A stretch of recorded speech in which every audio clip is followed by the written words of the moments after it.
स्वागत है आपका मसला में, जिसमें हम बात कर रहे हैं 5 राज्यों में जिस तरीके से जो तस्वीर उभर कर आई है। 4 राज्यों में भारतीय जनता पार्टी का बेहतरीन प्रदर्शन देखने को मिल रहा है, तो वहीं पंजाब में आम आदमी पार्टी ने सभी दलों पर, सभी की रणनीति पर यहां पर झाड़ू फेरती हुए आम आदमी पार्टी नजर आई है। इसी पर हम चर्चा करेंगे कि पंजाब में जिस तरीके से बेहतरीन प्रदर्शन आम आदमी पार्टी ने करके दिखाया, क्या उसका असर हरियाणा पर पड़ेगा, हरियाणा के आगामी विधानसभा चुनाव 2024 में जो है उस पर पड़ेगा। हमारे साथ पैनल जुड़ा हुआ है, उससे आपका तारुफ करा देते हैं। विजेंद्र रेड्डी हमारे साथ जुड़े हैं, इनेलो से हैं, इनेलो प्रवक्ता है। डॉक्टर अश्वनी हमारे साथ जुड़े हैं, आप प्रवक्ता है।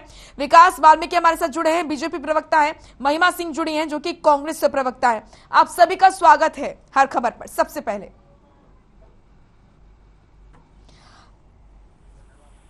जी, मैं सबसे पहले रुक करूंगी विकास जी आपको मैं बधाई देना चाहूंगी। 4 राज्यों में बेहतरीन प्रदर्शन किया है आपकी पार्टी ने सर। मोनिका जी, मेरी आवाज आ रही है? रुझान तो यही बता रहे हैं जी, बोलिए। आवाज थोड़ा बढ़ाइए सर की। आवाज आ रही है मेरी मोनिका जी? जी जी आ रही है, बोलिए। देखिए, सबसे पहले मैं आपके चैनल के माध्यम से जो 5 प्रदेशों में जो चुनाव हुए हैं, इनमें से 4 प्रदेश में भारतीय जनता पार्टी को प्रचंड बहुमत जो मिला है, उन प्रदेशों की जनता को, हमारे भारतीय जनता पार्टी के सभी कार्यकर्ताओं को आपके चैनल के माध्यम से बधाई देना चाहता हूँ। जी जी जी।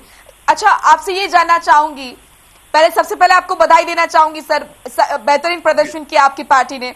श्रेय आप किसको देंगे सर? उत्तर प्रदेश की अगर मैं बात करूं, इतिहास रचने जा रही है आपकी पार्टी, एक बार फिर सीएम योगी। देखिए जिस तरीके से उत्तर प्रदेश की जनता ने हमारी केंद्र की नीतियों पर, केंद्रीय नेतृत्व पर, आदरणीय नरेंद्र मोदी जी के नेतृत्व पर और हमारे मुख्यमंत्री योगी आदित्यनाथ जी पर विश्वास जताया है, इसके लिए मैं जो हमारी उत्तर प्रदेश की जनता है उसका आभार व्यक्त करता हूं। और हमारी जो नीतियों पर है, उत्तर प्रदेश की जनता ने मोहर लगाने का काम किया है उनका। जी ठीक है।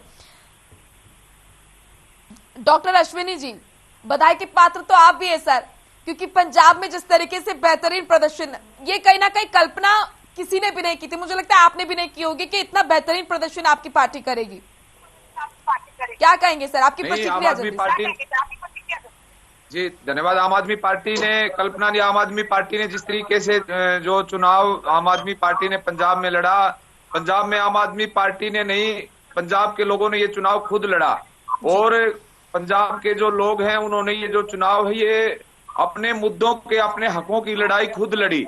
और आज पंजाब के अंदर आम आदमी पार्टी की जो सरकार बनने जा रही है, वो आम लोगों की, आम पंजाब के लोगों की सरकार बनने जा रही है।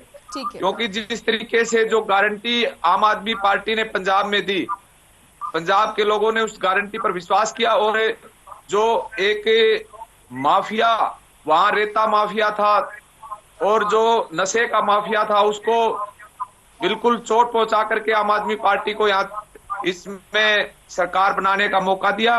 और अब जो आम आदमी पार्टी पूरे पंजाब के लोगों का जो ऋण है, ये बिल्कुल 5 साल के अंदर इतने शानदार तरीके से उतारेंगे कि वो जो जिस तरीके से आम आदमी पार्टी ने दिल्ली का जो मुख्यमंत्री हमारे अरविंद केजरीवाल जी, उन्होंने पहले देश के ऐसे मुख्यमंत्री हैं जिन्होंने ये कहा कि मैंने 5 साल में काम किया हो तो वोट दे देना।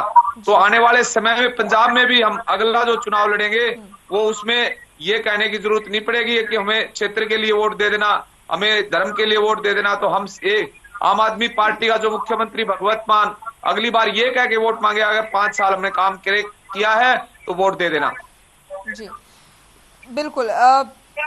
महिमा जी, आपका रुख मैं अब करूंगी, आपसे प्रतिक्रिया लेना चाहूंगी। आपने देखा पंजाब एक ऐसा राज्य, महिमा जी, जहां पर सबसे बेहतर स्थिति कांग्रेस की मानी जाती थी और गढ़ कहीं ना कहीं कहा जाता था, लेकिन यहां पर भी कांग्रेस का सफाया होता हुआ हमने देखा। और 4 राज्य की अगर मैं बात करूं तो यहां पर भी स्थिति अच्छी नहीं है। क्या आप कहेंगी? अब बताइए किस चीज और कहां पर चूक कांग्रेस की? चूक देखिए, ऐसा है, लोकतंत्र है, लोकतंत्र के अंदर कुछ भी हो सकता है, इसका प्रमाण आज हमें मिला है एक बार फिर से। और 70 साल, जैसा कि भाजपा बोलती है हमेशा तो 70 साल जब भाजपा नहीं थी कहीं पर भी सीन में, तो उस समय हम कभी नहीं कहते थे भाजपा रहित भारत, या आम आदमी पार्टी जब नई नई आई थी तब भी हमने कभी ऐसा नहीं समझा कि ये कोई जो है वो कमजोर खिलाड़ी हो सकते हैं, क्योंकि देखिए चाणक्य नीति कहती है कि दुश्मन को कभी कमजोर नहीं समझना चाहिए जी। और लोकतंत्र के अंदर हर एक खिलाड़ी जो है वो अपने उसका वक्त है, उसका दौर है। लेकिन महिमा जी ऐसा नहीं लगता कि यहाँ पर दुश्मन को नहीं, पार्टी ने खुद को ही कमजोर समझ लिया? पार्टी ने यदि खुद को कमजोर समझा होता तो उत्तर प्रदेश के अंदर 403 की 403 सीटों के ऊपर हमने अपने प्रत्याशी खड़े नहीं किए होते, जो कि पिछले कई वर्षों में पहली बार हुआ है। पंजाब के अंदर भी यदि आप देखें कि पिछले 6 महीनों के अंदर जिस तरह की परिस्थिति बनी थी हम लोगों के लिए, क्योंकि देखिए नेता जितना बड़ा होता है, जितना ज्यादा उसका कद बड़ा होता है, उतनी ज्यादा पार्टी की चुनौतियां भी बड़ी हो जाती हैं। कैप्टन साहब के साथ चुनौतियों का सामना वहां पार्टी ने किया, लेकिन आज जो फैसला जनता ने दिया है, जैसा हमारे माननीय नेता राहुल गांधी जी ने कहा कि आज जो जनता का फैसला है, जनता सिरमौर है, आवाम की आवाज हमें स्वीकार्य है, हमारे सर माथे पर है, आवाम हमें जो संदेश देना चाह रही है उसे बखूबी हम ले रहे हैं, सर झुकाकर ले रहे हैं और उसी दिशा में काम करने के लिए पूरी तरह से कर्तव्य परायणता के साथ लगे हुए हैं, जहां जनता इंगित कर रही है।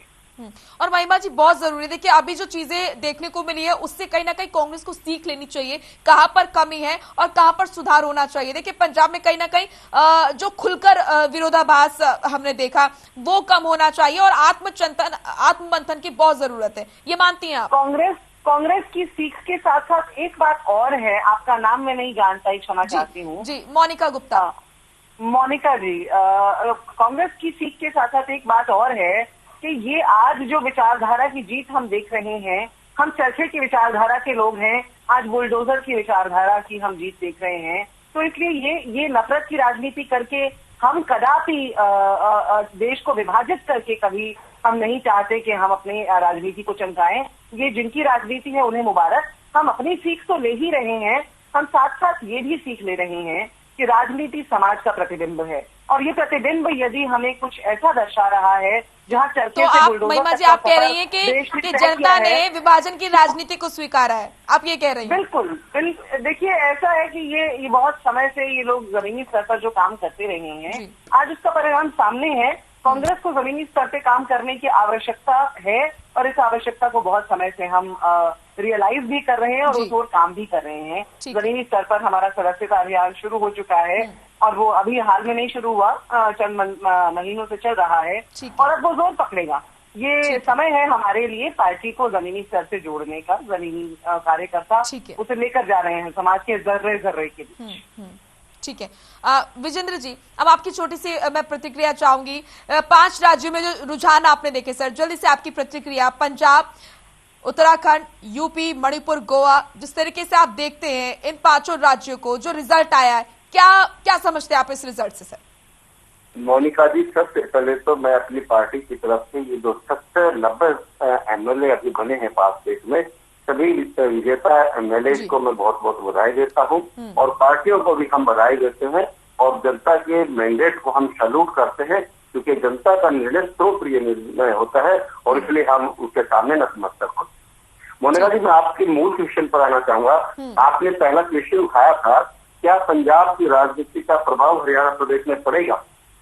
मैं और मेरी पार्टी इसी पर हमारी डिबेट है। मैं जल्दी से आपका कमेंट चाहती थी, लेकिन इस पर 5 राज्यों में जो रुझान आप देखते हैं, इस पर आपकी प्रतिक्रिया चाहती हूँ सर। 5 राज्यों पर देखिए, 5 राज्यों में जो चुनाव है, जो जीत करके सारे रिजल्ट सामने आ चुके हैं, हम उनको बधाई देते हैं। ठीक है, कहीं ना कहीं जैसे जिस प्रकार से कांग्रेस पार्टी केवल मात्र एक प्रदेश में आज राजस्थान में टिकी रह गई है, पूर्ण रूप से जनता ने उनको नकारने का काम किया है। भारतीय जनता पार्टी को जिस प्रकार से लोगों ने मैंडेट दिया है, हम उनको बधाई देते हैं। लेकिन इसमें अगर कोई जनता का जो मैंडेट आया तो कहीं ना कहीं कांग्रेस पार्टी के लिए बहुत ही ये खतरनाक है और हिंदुस्तान से कांग्रेस पार्टी बिल्कुल निकलने का काम कर रही है। इनकी क्या कमजोरी है, क्या कमियां हैं, वो तो ये जाने, उस पर हम नहीं जाएंगे। लेकिन मोनिका जी, अब मैं आपको ये बताना चाहूंगा कि किसी भी प्रदेश में जो है वो हालात के ऊपर निर्भर करते हैं कि वहां किस पार्टी को जनता ने बनाने का काम करना है। अगर हरियाणा के ऊपर पंजाब या दिल्ली का प्रभाव पड़ना होता तो 2019 में दिल्ली में केजरीवाल की सरकार थी, लेकिन हरियाणा में तो उसको केवल और केवल 0.4% वोट मिली, 1% भी वोट पर वो नहीं पहुंचे।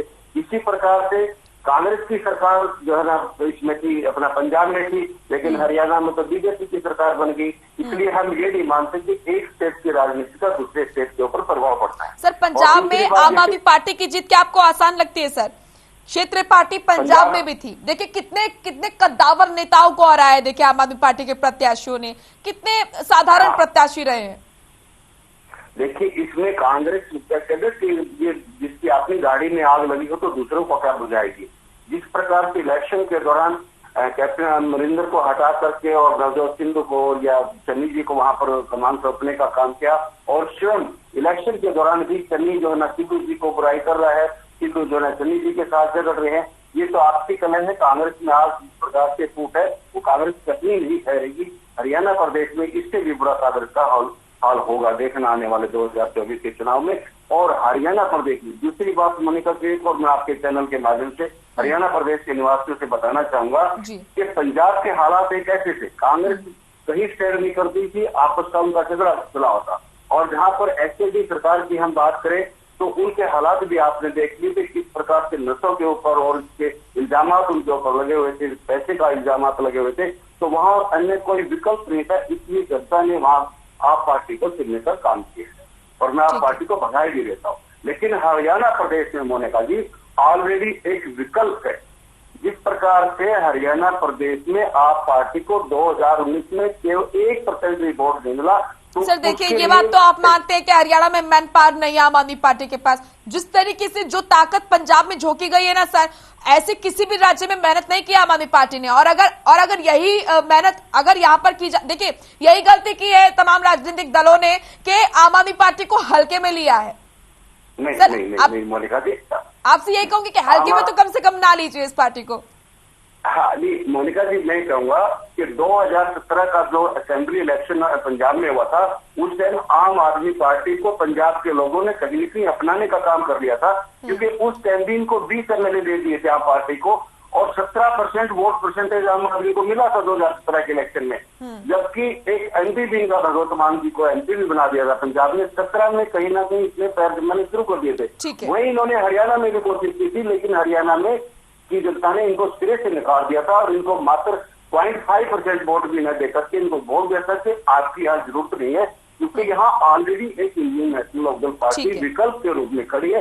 कांग्रेस और भाजपा के बाद अगर कोई विकल्प है हरियाणा प्रदेश में तो INLD बड़ी मजबूती के साथ खड़ी है। इसलिए यहाँ किसी अन्य विकल्प की जरूरत नहीं है हरियाणा प्रदेश में। जरूरत भी है सर, ठीक है, आऊंगे आपके पास। विकास जी, क्या लगता है आपको पंजाब में जिस तरीके से आपने देखा आम आदमी पार्टी का एक विकल्प जनता को दिखा और जनता ने इसको स्वीकारा भी, आप क्या देखते हैं किस तरीके से असर पड़ेगा? क्योंकि यहाँ पर विकल्प के तौर पर आम आदमी पार्टी ने वो ताकत नहीं झोंकी है हरियाणा में अभी तक, और माना यह जा रहा है कि अगला टारगेट कहीं ना कहीं हरियाणा ही है आम आदमी पार्टी का, CM केजरीवाल का। तो किस तरीके से देखते हैं और क्या चुनौती आप अपने लिए देखते हैं? देखिए मोनिका जी, हरियाणा बिल्कुल दिल्ली से सटा हुआ राज्य है और हरियाणा की जनता भली भांति जानती है कि अरविंद केजरीवाल ने किस तरीके से दिल्ली प्रदेश के गरीब भोले भाली जनता को बरगलाने का काम किया। फ्री बिजली का लाशा देकर मेडिकल, शायद इसलिए विकास जी पंजाब में इतनी अच्छी तरह जिताया है जनता ने आम आदमी पार्टी को। नहीं देखिए, मुझे खास लगता नहीं मोनिका जी हरियाणा पे इसका कोई खास असर लगने वाला है। जैसे उत्तर प्रदेश हरियाणा से बिल्कुल सटा हुआ राज्य है। उत्तर प्रदेश में जिस तरीके से भारतीय जनता पार्टी ने बहुमत हासिल करने का जो ऐतिहासिक जो ये फैसला जो उत्तर प्रदेश की जनता ने भारतीय जनता पार्टी को जो आशीर्वाद के रूप में दिया है, मुझे लगता है कि जो फाइनल मैच होने से पहले सेमीफाइनल में जो भारतीय जनता पार्टी ने जीत हासिल की है, ये 2024 के लिए एक देश की जनता और सारी राजनीतिक पार्टियों के लिए एक बड़ा मैसेज है कि 2024 में भारत के इस देश की जनता ने अपना मन बना लिया है कि जिस तरीके से नरेंद्र मोदी जी के नेतृत्व में 2024 में भारतीय जनता पार्टी की सरकार बनेगी। तो आप कह रहे हैं कि आम आदमी पार्टी दिल्ली या फिर पंजाब बस यहीं तक सिमट कर रह जाएगी, हरियाणा पर कोई असर नहीं पड़ेगा? जी ठीक है, खुद ही जान लेते हैं। डॉक्टर अश्विनी हमारे साथ लगातार बने हैं। डॉक्टर अश्विनी, विस्तार की कोई प्लानिंग है क्या सर? क्योंकि तमाम पार्टियां आपको बहुत हल्के में ले रही है। तमाम पार्टियां आम आदमी पार्टी को आम आदमी पार्टी को भारतीय जनता पार्टी के लोगों ने, कांग्रेस के लोगों ने दिल्ली में जब हमने सरकार बनाई तब ये लोग कहते थे कि ये लोग सरकार नहीं चला सकते, इनको सरकार चलाने का अनुभव नहीं है, ये सरकार, इनको बिल्कुल भी सरकार चलानी नहीं आती, ना इनको पार्टी चलानी आती है। तो हमने पार्टी भी चला के दिखाई और सरकार भी चला के दिखाई। और अभी साथी कह रहे थे, भारतीय जनता पार्टी के जो साथी बता रहे थे कि ये जो लोक लुभावने वादे इस तरह के करके बेला फुसला के इन्होंने दिल्ली में सरकार बना ली। तो मैं इनकी जानकारी के लिए बता देता हूं कि जो दिल्ली में लोगों ने देश का एक पहला मुख्यमंत्री है जिसने ये ठोक के, सीना ठोक के ये कहा कि अगर मैंने काम किया हो तो मेरे को वोट दे देना। तो लोगों ने काम पर वोट दिया और काम पर, मोहल्ला क्लिनिक पर वोट दिया, अच्छा, अच्छे हॉस्पिटलों के लिए जो व्यवस्थाएं हैं उनको वोट दिया, अच्छी शिक्षा के लिए वोट दिया, अच्छे स्वास्थ्य के लिए, अच्छी बिजली पानी के लिए वोट दिया। और बिजली पानी ही नहीं, पूरी भारतीय जनता पार्टी जो चुनाव जब हुआ तो पूरी भारतीय जनता पार्टी, स्वयं भारत के प्रधानमंत्री जी और जितने भी इनके मुख्यमंत्री है वो सब पूरी दिल्ली में इन्होंने घुटने टेक दिए, लेकिन आम आदमी पार्टी को तस से मस भी नहीं हिला सके। और अब आने वाला जो चुनाव है एमसीडी का, उसमें भी ये देख लेंगे भी, और इनके पास जितनी ताकत वो भी लगा लेंगे। और रही हमारी पंजाब में और दिल्ली में विस्तार की बात, तो आम आदमी पार्टी धीरे धीरे ये लोग हमें हल्के में, देखिए हमें हल्के में लेते रहे, यही बताइए नहीं आगे क्षेत्रीय पार्टी को, आगे की प्लानिंग नहीं है। विजेंद्र साहब तो आपको बहुत हल्के में ले रहे हैं। लोगों के लिए आम आदमी पार्टी आम लोगों के लिए जो सुविधाएं उपलब्ध कराएगी और जो लोगों का जरूरत है, रोजगार की जरूरत है, युवा को रोजगार की जरूरत है, आज जहां भी, वो तो आपको हरियाणा में कहीं से कहीं पर भी मुकाबले में नहीं देखते हैं। विजेंद्र रेड्डी जी तो आपको कहीं पर भी मुकाबले में नहीं देखते हरियाणा में। ये इनकी थोड़ी सी जो नासमझी है, इनको भगवान करे इनको ये नासमझी बनी रहे और ये हमें हल्के में लेते रहे। आने वाला समय हरियाणा में आम आदमी पार्टी का है। ये स्ट्रैटेजी क्या आम आदमी पार्टी की? ये स्ट्रैटेजी आम आदमी पार्टी की कि हल्के में लेते रहे, ये अच्छा है? हाँ, स्ट्रैटेजी नहीं है ये इनकी जो फिलोसफी, जो इनकी सोच है, बस वो इतनी बनी रहे। हम तो यही चाहते हैं, हम तो लोगों के लिए आए हैं, लोगों के मुद्दों के लिए आए हैं। हम धर्म की राजनीति, आपस में बांटने की राजनीति और आपस में लड़ाने की राजनीति करने के लिए नहीं आए हैं। हम काम करने के लिए आए हैं, काम करके दिखाएंगे, लोग अपने आप हमारे साथ जुड़ जाएंगे। चलिए ठीक है, हालांकि आपने इस पे नहीं बोला है कि हरियाणा में क्या प्लानिंग है आपकी, ठीक है। महिमा जी, आपका मैं रुक करूंगी। हरियाणा को लेकर क्या प्लानिंग है आपकी? कांग्रेस की अगर मैं बात करती हूं तो यहाँ पर, क्योंकि देखिए पंजाब को देखकर आप, जैसे कि मैं पहले ही बोल रही थी कि कुछ ना कुछ सीख जरूर लेनी चाहिए कि यहाँ पर बहुत जरूरी है कि डिसिप्लिन हो, कोई भी कुछ भी ना कहे पार्टी के लिए, और एक आदेश जो है वो सबको मानने के लिए बाध्य होना चाहिए। ठीक है, लगातार आप कहते हैं कि लोकतांत्रिक पार्टी है, स्वतंत्रता का हम ध्यान रखते हैं, लेकिन डिसिप्लिन कितना जरूरी है ये आप देखिए, ये पंजाब को देखकर पता चला है। ये किसने कहा कि डिसिप्लिन नहीं है मोनिका जी पार्टी के अंदर? मैं तो पार्टी, मैं तीसरी पीढ़ी हूँ जो पार्टी से जुड़ी हुई हूँ। मैं अपने परिवार में तीसरी पीढ़ी हूँ। नहीं, मैं आपकी बात से असहमत हूँ और बहुत से कारण हो सकते हैं, लेकिन अनुशासन नहीं है ऐसा आपकी अपनी व्यक्तिगत सोच जरूर हो सकती है। बहुत से कारण मिलेंगे। देखिए, एक रामधारी सिंह दिनकर जी की एक कविता है जिसकी कुछ पंक्तियां मुझे याद आ रही हैं। आदमी का स्वप्न है वो बुलबुला जल का, आज उठता और कल फिर फूट जाता है, किंतु फिर भी धन्य ठहरा आदमी ही तो बुलबुलों से खेलता कविता बनाता है। तो ये बुलबुलें हैं, ये जीत और हार सिक्के के दो पहलू हैं। ये बन जाते हैं फिर फूट जाते हैं। लोकतंत्र है, जैसा मैंने शुरुआत में ही कहा, ये जीत है तो लोकतंत्र की जीत है। आवाम की आवाज हमें स्वीकार्य है और हम नतमस्तक हैं आवाम के आगे, और अपना आत्ममंथन, अपने अंदर का जो हमें जांच पड़ताल करनी है वो कर रहे हैं। लेकिन अनुशासन नहीं है, इस बात से आपकी मैं इत्तेफाक नहीं रखती, क्योंकि जैसा मैंने कहा, मैं तो तीसरी पीढ़ी की कांग्रेसी हूँ और मैंने तो यदि कुछ नहीं, जाना है कि इस देश में एक विचारधारा है उस बात को जो लेकर कहा अनुशासन था पर चलती है, जी। वो और होंगे, वो शायद थाली के बैंगन की तरह के लोग होंगे जो इधर उधर परख फेर करते हैं, जो अनुशासनहीनता डिस्प्ले करते होंगे। मैं जानती हूँ जो कांग्रेसी हैं, जो सच्चे कांग्रेसी हैं, उनके लिए तो पहली वैल्यू ही अनुशासन है मोनिका जी। जी चलिए, अच्छी बात है। विधानसभा चुनाव 2024 के लिए क्या क्या बेस तैयार होगा कांग्रेस का? क्योंकि देखिए, पंजाब को देख के और उत्तर प्रदेश को देख के ये तो समझ में आ गया है कि चुनाव से ठीक पहले हलचल जो है वो काम नहीं आएगी। लगातार उस पर काम करना पड़ेगा और लगातार एक ठोस बेस बनाना बहुत जरूरी है। महिमा जी, तो यहाँ पर हरियाणा में क्या देखते हैं, किस तरह का बेस है? और सच बताइएगा महिमा जी, कहां पर कांग्रेस को काम करने की जरूरत है? देखिए, कुछ ना कुछ तो कमी रह गई है जहां पर जनता जो है निकाल रही है। जैसा मैंने पहले वक्तव्य में कहा मोनिका जी, माननीय अध्यक्षा कुमारी शैलजा जी लगातार जमीनी स्तर पर अभी सदस्यता अभियान को जोर देने में लगी हुई हैं। आला कमान ने दिल्ली से सदस्यता अभियान को पूरे देश भर में जारी कर दिया है और पूरे देश भर के कार्यकर्ता हमारे यहाँ चीफ एनरोलर्स अपॉइंट हो चुके हैं, वो नीचे एनरोलर्स अपॉइंट कर रहे हैं। एक पूरी बड़ी नीति के तहत ये सदस्यता अभियान और ये डिजिटल सदस्यता अभियान है, इसका आरंभ हो चुका है। और माननीय अध्यक्ष कुमारी शैलजा, यदि आप पिछले 2 महीने का हमारा सोशल मीडिया भी उठाकर देखें, बात यह है कि दिखाई क्या देता है, लोग देख क्या रहे हैं, जानकारी सारी मौजूद है हमारे सोशल मीडिया हैंडल्स के ऊपर भी। मीडिया उसे कहाँ कवर कर रहा है, कितना दिखा रहा है, नहीं दिखा रहा है, लोग क्या देख रहे हैं, ये एक अलग बात है। पर मैं आपको बता रही हूँ, मैं खुद एक चीफ एनरोलर हूँ कुरुक्षेत्र जिले में, और सदस्यता अभियान के तहत हम डोर टू डोर इसको चुनाव का नतीजा, और चुनाव तो अभी हो रहा है, हमारे जो आंतरिक तौर पर जो ट्रेनिंग्स हैं, जो जमीनी स्तर पर कार्य हैं, जो लोगों के साथ जुड़ाव है, वो बहुत पहले शुरू हो चुका है। उसके अलावा अभी जो निकाय चुनाव हैं, अभी आगामी महीनों में ही अप्रैल के आसपास शायद हम समझते हैं कि वो हो जाएंगे, यदि कोई और बाधा नहीं आई तो।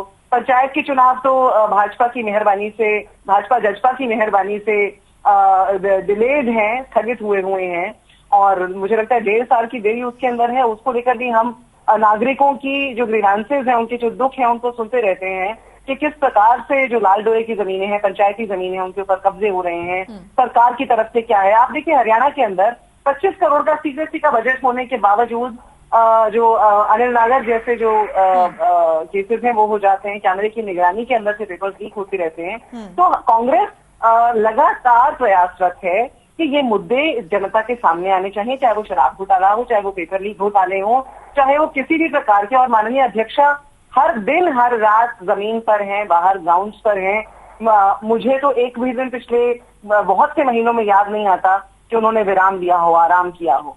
लगातार पार्टी प्रोटोकॉल के तहत, अनुशासन के तहत कार्य चल रहे हैं। बहुत जरूरत भी है इसकी कि जमीन पर जो है वो कार्यकर्ता दिखे और एक मजबूत बेस जो है वो बन सके। विजेंद्र जी, क्या आपको लगता है कि हरियाणा की जनता को तीसरे विकल्प की आस है? देखिए, ऑलरेडी मोनिका जी, हरियाणा में तीसरा विकल्प ऑलरेडी है। ठीक है, हरियाणा प्रदेश में, क्योंकि समय का अभाव है, छोटा कमेंट में सबसे लेना चाहूंगी विजेंद्र जी, जल्दी से। हरियाणा में ऑलरेडी तीसरा विकल्प मौजूद है। चौधरी हृदय सिंह जी चौटाला ने जिस प्रकार से इस पार्टी को संभाल करके रखा है, मैं मानता हूँ एक स्प्लिट हुआ था, और आफ्टर दैट स्प्लिट जो है, जिस प्रकार से पार्टी उभार कर रही है और जिस प्रकार से किसानों का और गरीब छोटे व्यापारी का सहयोग मिला हुआ है, हरियाणा प्रदेश में 2024 में इंडियन नेशनल लोकदल पार्टी अपनी सरकार बनाने जा रही है। और मैं डॉक्टर साहब की बात का जवाब देना चाहूंगा, जिन्होंने कहा कि साइकोलॉजी या फिलोसफी जो भी उन्होंने वर्ड यूज किया था। देखिए, मैंने तथ्य के साथ आपके सामने बात रखी है। 2014 का चुनाव में आप देख लीजिए, हरियाणा 2019 के चुनाव में हरियाणा प्रदेश के लोगों ने कितना आपको अपनाने का कार्य किया था। 0.4% आपको वोट दी थी। और वही 2017 में पंजाब में आपको जो है 20 MLA और 1 MP देने का काम किया था, 17% वोट मिलती। पंजाब के हालात अलग है, हरियाणा प्रदेश के हालात बिल्कुल अलग है।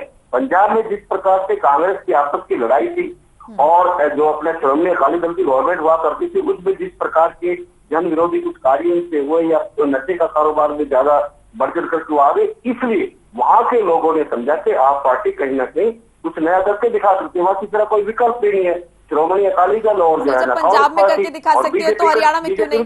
ठीक है, हरियाणा में तो ऑलरेडी तीसरा विकल्प है और जनता तीसरा विकल्प को चुनेगी 2024 में, या किसी तो वक्त विकल्प की जरूरत नहीं है। ठीक है, ठीक है। ठीक है विकास जी, जल्दी से बताइए क्या लगता है आपको, हरियाणा में जनता को तीसरे विकल्प की आस है क्या? मोनिका जी, मैं मेरे साथी कांग्रेस प्रवक्ता महिमा जी को सुन रहा था, जिस तरीके से यहाँ थोड़ा जल्दी से, समय का अभाव है। 5 राज्यों में जो चुनाव के नतीजे आए हैं, जनता ने कांग्रेस को पूरी तरह से नकार दिया है। इससे साफ हो चुका है कि आने वाला समय कांग्रेस को जिस तरीके से लगता था कि पहले राहुल गांधी कुछ कमाल कर पाएंगे, लेकिन राहुल गांधी को पहले ही उत्तर प्रदेश की जनता ने नकार दिया था। उसके बाद कांग्रेस को लगा कि प्रियंका गांधी कुछ कमाल कर पाएगी। अब उत्तर प्रदेश की जनता ने प्रियंका गांधी जी को भी नकारने का काम किया है।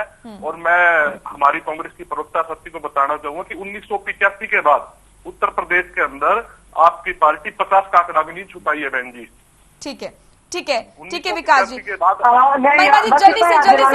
मोनिका जी, बस इतना याद दिलाना चाहती हूँ कि उत्तराखंड के सिटिंग सीएम को हराने वाले कांग्रेस के प्रत्याशी भुवन कापड़ी हैं। मैं आपके ठीक है, ठीक है, ठीक है, समय का अभाव है। डॉक्टर अश्विनी जी, क्या तैयारी, क्या रणनीति है हरियाणा को लेकर आम आदमी पार्टी की, क्या स्ट्रैटेजी है? अभी बहुत हल्के में ले रही है आपको पार्टियां, कई मुकाबले में नहीं देखती है।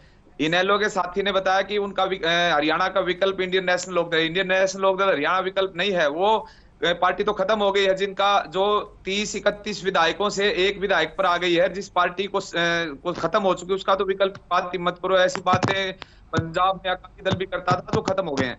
और रही कांग्रेस की बात, कांग्रेस 90 विधानसभा हरियाणा के अंदर है और कांग्रेस के अंदर 91 मुख्यमंत्री के दावेदार हैं। तो और कोई ऐसा कुछ बचता नहीं है। आज हरियाणा की जो जनता है, जैसा पंजाब के लोगों ने चुना है, आगे आने वाले समय में हरियाणा के लोग भी आम आदमी पार्टी को चुनेंगे। और ये समय आपको जल्दी दिखाई देगा कि किस तरीके से हरियाणा का जो संगठन है, अगर आज संगठन की हम बात करें तो हरियाणा में, इन साथियों की जानकारी के लिए मैं बता देता हूं, पूरे हरियाणा में कोई सी भी पार्टी के पास इतना संगठन नहीं है जितना आम आदमी पार्टी के पास संगठन है। और आने वाले समय में आम आदमी पार्टी बहुत मजबूती के साथ सरकार बनाएगी। और ये आपको पूरा सभी साथी और पूरा हरियाणा नहीं, पूरा देश देखेगा इस बात को। ठीक है, आपको रोकना चाहूंगी, समय का अभाव। बहुत बहुत शुक्रिया आप सभी का, विजेंद्र जी आपका भी, डॉक्टर अश्विनी जी आपका भी, विकास वाल्मीकि जी आपका भी, और महिमा सिंह जी आपका भी। तो मसला में आज का सवाल यही था और आज हम इसी बात पर चर्चा कर रहे थे। जिस तरीके से 5 राज्यों में रुझान आपने देखे, 4 राज्यों में यहां पर भारतीय जनता पार्टी और 1 में पंजाब में आम आदमी पार्टी ने कमाल करके दिखाया, तो क्या पंजाब में जिस तरीके से आम आदमी पार्टी विकल्प के तौर पर उभरी, तो क्या हरियाणा पर भी इसका असर पड़ेगा? और ये तो फिलहाल देखने वाला वक्त ही बताएगा, क्योंकि हरियाणा में निकाय चुनाव, पंचायत चुनाव और उसके बाद 2024 में विधानसभा चुनाव होने हैं। किसको जनता चुनेगी और क्या हरियाणा में आम आदमी पार्टी उभर कर आती है, ये देखने वाली बात रहेगी। फिलहाल मसला में इतना ही। आप देखते रहिए हर खबर। नमस्कार।